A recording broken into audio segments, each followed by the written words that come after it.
तव कन्यलोचन कन्यमुख कर कंजपद कंजारुणम्।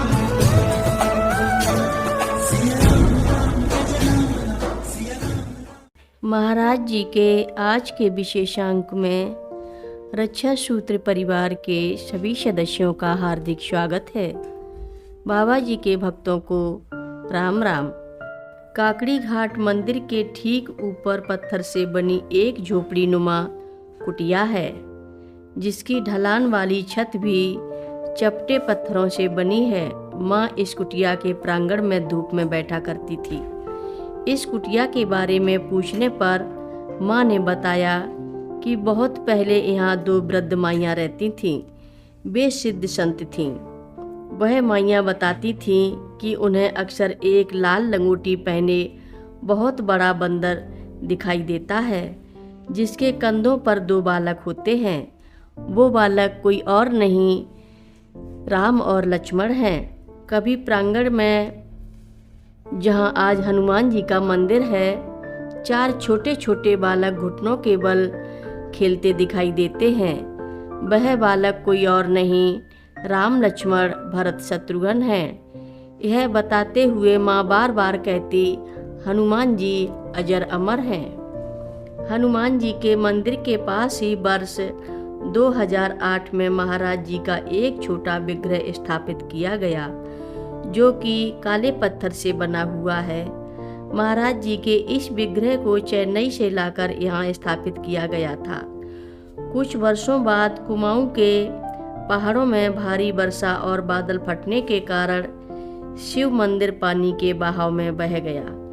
पानी कम हो जाने के बाद बहते हुए कुछ मृत जानवरों के अवशेष तथा अन्य अपवित्र अशुद्ध पदार्थ मंदिर परिसर तक आ गए थे। माँ की आज्ञा से शिवजी को वट वृक्ष के नीचे एक ऊंचे स्थान पर स्थापित किया गया।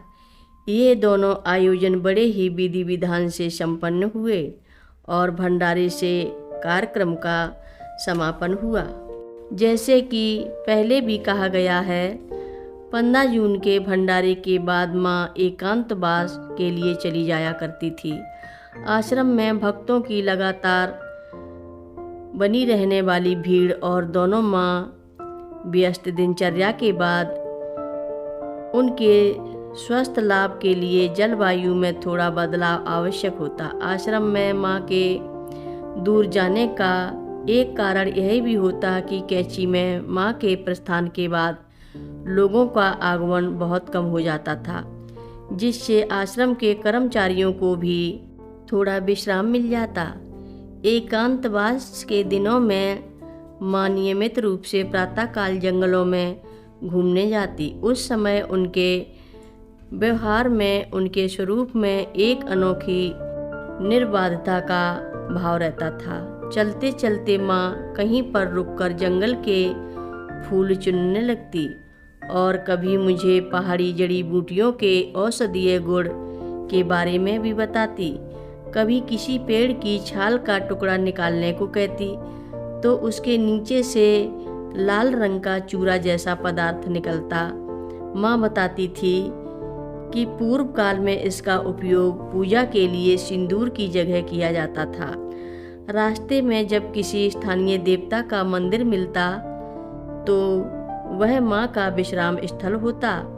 मेरे लिए यह भी एक अपार प्रसन्नता का विषय होता कि एकांतवास की अवधि में माँ मुझे फोटो खींचने की पूरी अनुमति भी देती थी।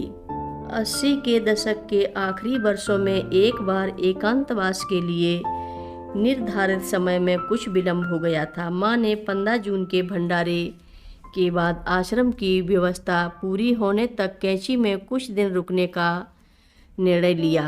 माँ के इस निर्णय से आश्रम में रुके श्रद्धालु जो कि वापस लौटने के लिए तैयार थे, उन्होंने भी अपनी वापसी टाल दी और आश्रम में नए नए भक्तों की भीड़ भी बढ़ने लगी थी। स्थिति को सामान्य करने के लिए माँ ने बिना कोई पूर्व सूचना दिए अगले दिन ही एकांतवास पर जाने का निर्णय ले लिया। यह सुनकर हम सब असमंजस में पड़ गए, क्योंकि एकांतवास के गंतव्य के बारे में पूर्व से कोई तैयारी नहीं की गई थी। माँ के इस निर्णय से चिंतित होकर हमने माँ को बिना तैयारी के कहीं जाने से उत्पन्न होने वाली संभावित कठिनाइयों से अवगत कराते हुए एकांतवास की तैयारी के लिए कुछ समय देने का अनुरोध किया। कथा लंबी है, आगे की कथा सभी भक्तों को अगले भाग में सुनाएंगे। हर रोज महाराज जी की कथाएं सुनने के लिए रक्षा सूत्र चैनल को सब्सक्राइब करें, शेयर करें और लाइक करें। घंटी बजाना ना भूलें। कमेंट बॉक्स में लिख भेजें, जय नीव करोरी बाबा जी महाराज। सभी भक्त मिलकर बोलो, नीव करोरी बाबा जी महाराज की जय बोलो, सिद्धि माता की जय जय बोलो।